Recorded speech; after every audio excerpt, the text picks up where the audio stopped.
इस सारे डिस्कशन के बाद आप सब लोग अपने अपने प्रपोजल्स में चेंजेस करके कल सुबह 9 बजे तक मेरे ऑफिस में पहुंचा दीजिए। उसके बाद हम आप सबके प्रपोजल्स को पढ़ेंगे और तय करेंगे कि कॉन्ट्रैक्ट किसे देना है।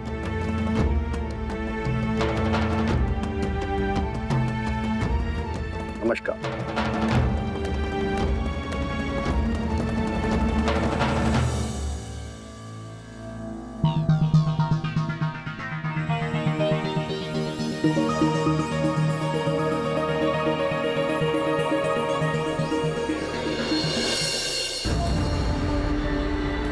ये फाइल ध्यान से रखना, ये हमारा प्रपोजल है।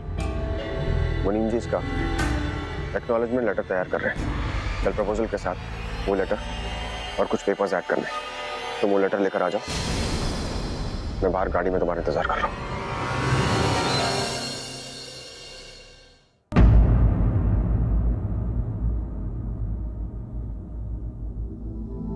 ये तो रणवीर की प्रपोजल फाइल है। ये फाइल अगर मुझे मिल जाए तो मेरा फायदा हो सकता है।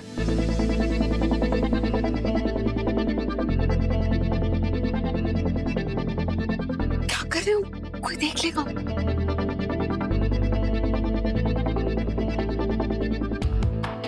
हाँ तो अब तो हमारी शादी होने वाली है। खुला खुला प्यार करेंगे हम दोनों। शाइन तुम्हें पता है, जब तुम बाल खुले रखती हो ना तो ऐसा लगता है भगवान ने तुम्हारे पास कोई भी और खूबसूरत लड़की नहीं बनाई। इन्हें ऐसे ही रखा करो। इन्हें देखता हूं तो मेरी नजर और कहीं नहीं जाती।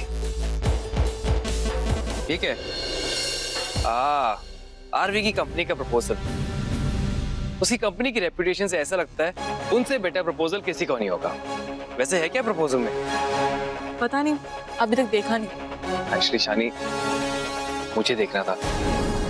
तुम्हें तो पता है रणवीर ने मुझे इतना बड़ा फाइनेंशियल झटका दिया है और ये डील मेरे लिए बहुत ही इंपॉर्टेंट है। आई मीन हमारी फ्यूचर के लिए इंपॉर्टेंट है।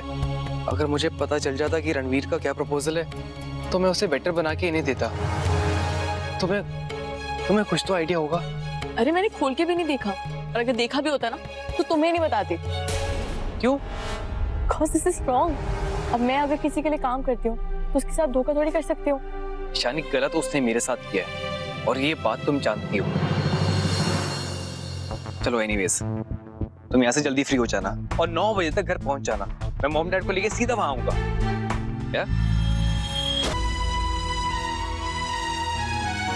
तुम्हें 9 बजे तक घर पहुंचना था ना।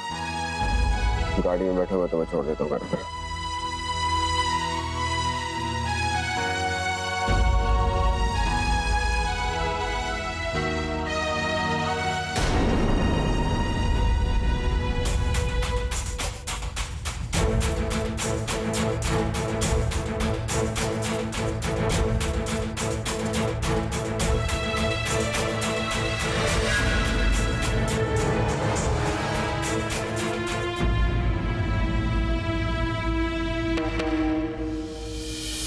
तुम्हें तो पता है जब मैं पीता हूँ तो मुझे कोई होश नहीं रहता। ज्यादा पी लेता हूँ तो फिर मेरा बीपी लो हो जाता है और फिर सीधा hospital. Hospital, mental hospital, because you mad. पता है कितनी हार्मफुल होती है। अरे शानी, वो मेरा ग्लास। रणवीर उठो, खड़े हो, ध्यान से, इधर आओ, सीधे चलो।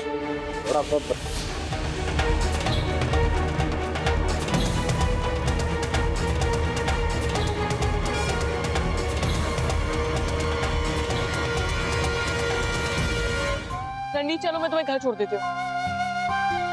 क्या? अब तुम होश में नहीं हो, तुम्हें अपने घर जाना चाहिए। मैं घर जाऊंगा लेकिन तुम्हें छोड़ने के बाद। रणवीर, हम मेरे नहीं तुम्हारे घर जाना। चलो आप उतरो, बाहर आओ, बाहर आओ, बाहर आओ।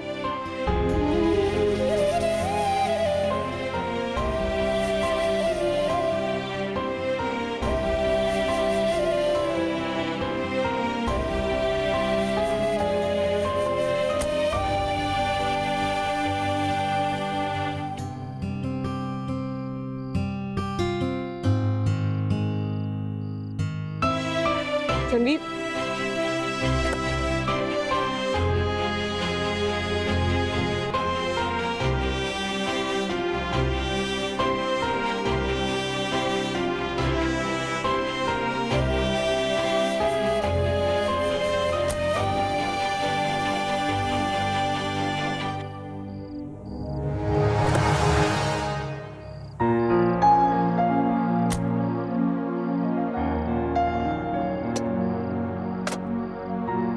सीट बेल्ट पहनो।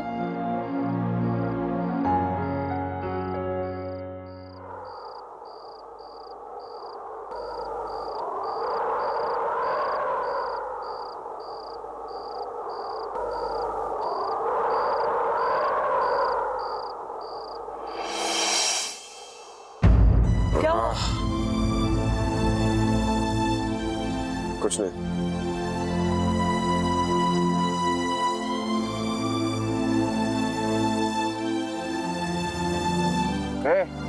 सुनो,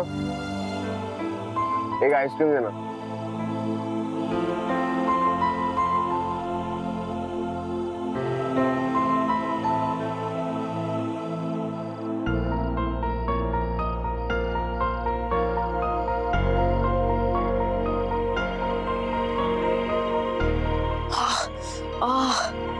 ये क्या कर रहे हो?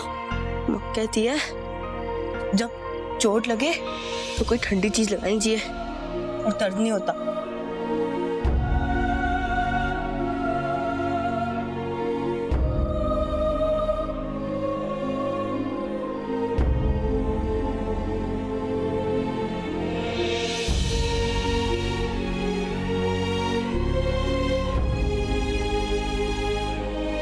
चलो सर छुट्टे नहीं है मेरे पास। रख लो। मैं चेंज देती हूँ। कोई जरूरत नहीं है, तुम जाओ। Thank you sir. अरे सुनो, बेकार की बहस में टाइम वेस्ट करने की जरूरत नहीं है। घर लेट पहुंचोगी, शादी की डेट भी लेट ही निकलेगी।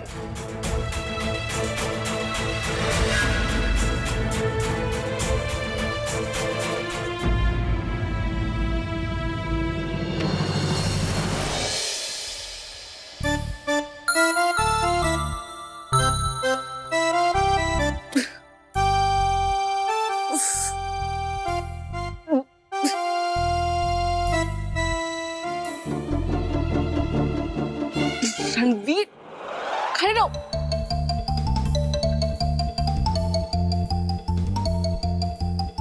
रणवीर, सीधे चलो। इसे तो बोलते रहते कि घर में लोग कम और नौकर ज्यादा है, लेकिन जब जरूरत है कोई नहीं दिख रहा।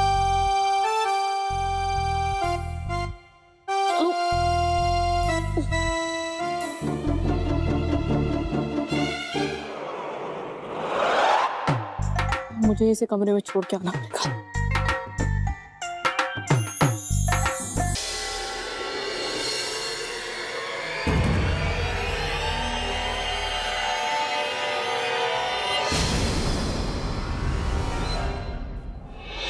रणवीर,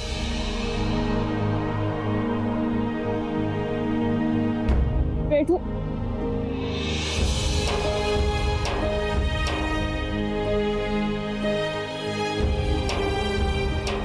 रणवीर, इधर आओ, उठो।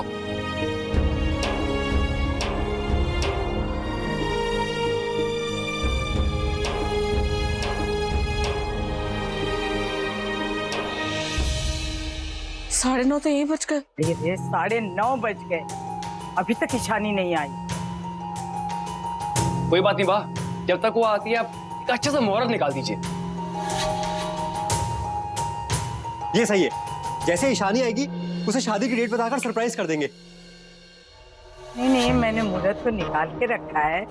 सुबह का मुहूर्त है 9 बजे, पर 15 दिन के बाद। 15 दिन? That's great। क्यों मॉम डैड, 15 दिन ठीक रहेंगे ना? उसी को फाइनल कर देते हैं। हाँ ठीक ही है। वैसे भी ये शादी तो एक फॉर्मेलिटी तो है। मेरा मतलब है कि ईशानी को तो हम कब से अपने घर की बहू मान चुके हैं। वैसे भी अब बहू को घर ही लेकर जाना है, और डेट कोई भी हो, क्या फर्क पड़ता है? चलो देन इज डन।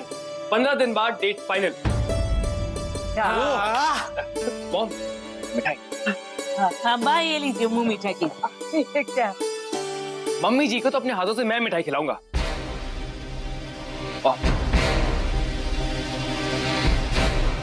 मम्मी जी मिठाई। इन्हें ईशानी को बहुत देर हो गई ना। वो रणवीर ने रोक लिया होगा बॉसगिरी दिखाने के लिए, लेकिन ईशानी को तो सोचना चाहिए ने। किसी काम में फंस गई होगी, बस आती ही होगी अब। रणवीर तुम हिलना बंद करोगे? मैं तुम्हारे लिए दवाई निकाल रही हूँ, बेड साइड पे रखूंगी, जरूरत पड़ेगी तो ले लेना।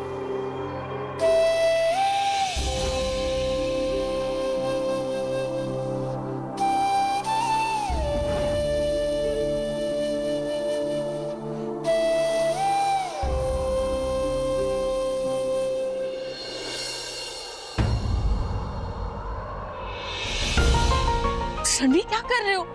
शनि, वो फाइल मैंने बेड साइड पे रखी हुई।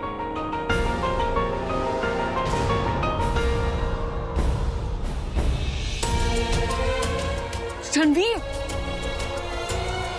शनि, वो फाइल किसी को दिखाना नहीं। वो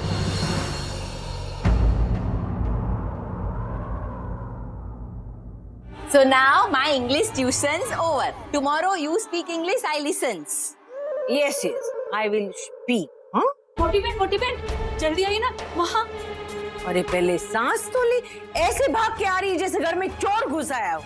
चोर नहीं, वो ईशानी आई है।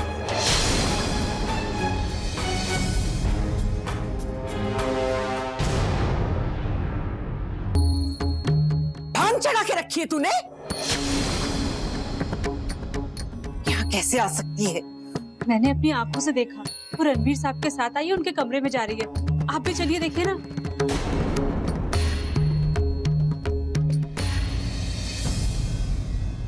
ईशानी रणवीर के साथ क्या कर रही होगी? हाँ, वो भी ना मेरी तरह रणवीर को कोचिंग क्लासेस ही दे रही होगी। आके देखती हूँ।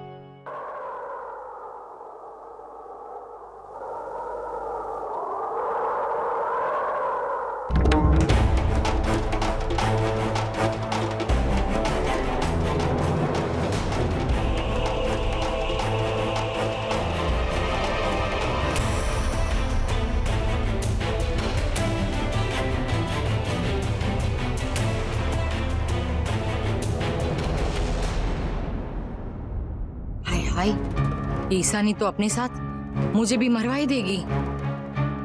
ये है तुम्हारे घर की बेटियां।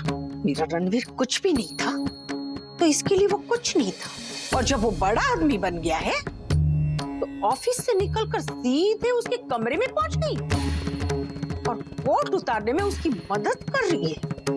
हाँ? यही है तुम्हारे घर के संस्कार? वो लड़कियां तो माँ पे जाती है ना, तो माँ के संस्कार ही लिए होंगे इसने। घर पे सब मेरा बहुत वेट कर रहे होंगे, मुझे निकलना पड़ेगा, सॉरी। अच्छा है, अब ये लाउडस्पीकर घर जाके ईशानी की हरकत सबको बताएगी, तो फिर वो लोग खुद ही उसे रणवीर से दूर रखेंगे।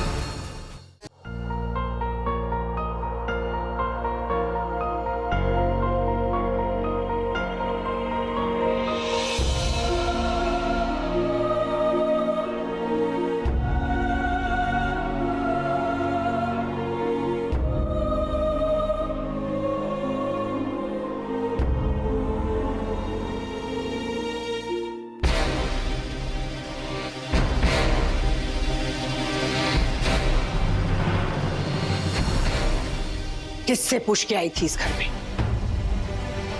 ताकि वो मैं। तेरी हिम्मत कैसे हुई मेरे बेटे के कमरे में जाने की? हाँ, तुझे क्या लगा ये तेरे पुराने ड्राइवर का कमरा है जहां तुम बिना रोक टोक के आती जाती थी और तुम्हें कुछ बोलने वाला भी कोई नहीं था? काकी प्लीज, मैं बस रणवीर को मत। रणवीर?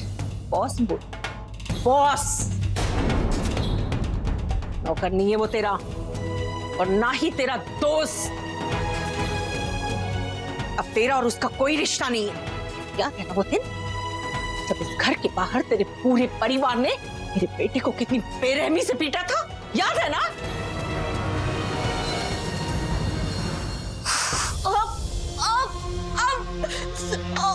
कान खोल के सुन ले, मेरे रणवीर से दूर रहना, क्योंकि मैं नहीं चाहती कि तुझ जैसी लड़कियों का साया भी मेरे रणवीर पर पड़े। अभी प्लीज, बहुत दर्द हो रही है। आप इसीलिए पकड़ा है क्योंकि इस दर्द के साथ साथ तुझे मेरी बात भी याद रहे, समझी? अब निकल जा यहाँ से और दोबारा मेरे रणवीर के आसपास भटकी तो याद रखना, जिस रास्ते पे तुझे तेरी माँ चला रही है ना, वो रास्ता यहाँ इस घर में नहीं आता, समझी? काकी प्लीज, मेरी माँ के बारे में कुछ मत कहिए। मैं बस रणवीर को छोड़ने आई थी क्योंकि वो नशे में था। नशे में था? अगर वो नशे में था तो यहाँ एक फोन कर देती, मैं ड्राइवर भेज के उसको यहाँ ले आती। तुझे यहाँ आने की क्या जरूरत है? हाँ? जो तरीके तेरी माँ ने तेरे पिताजी पर चलाए हैं वो यहाँ नहीं चलेंगे मेरे रणवीर पे। हाँ? चल अब निकल जा यहाँ से, और दोबारा अगर इस घर के आसपास दिखी तो मुझसे बुरा कोई नहीं होगा। चल निकल यहाँ से।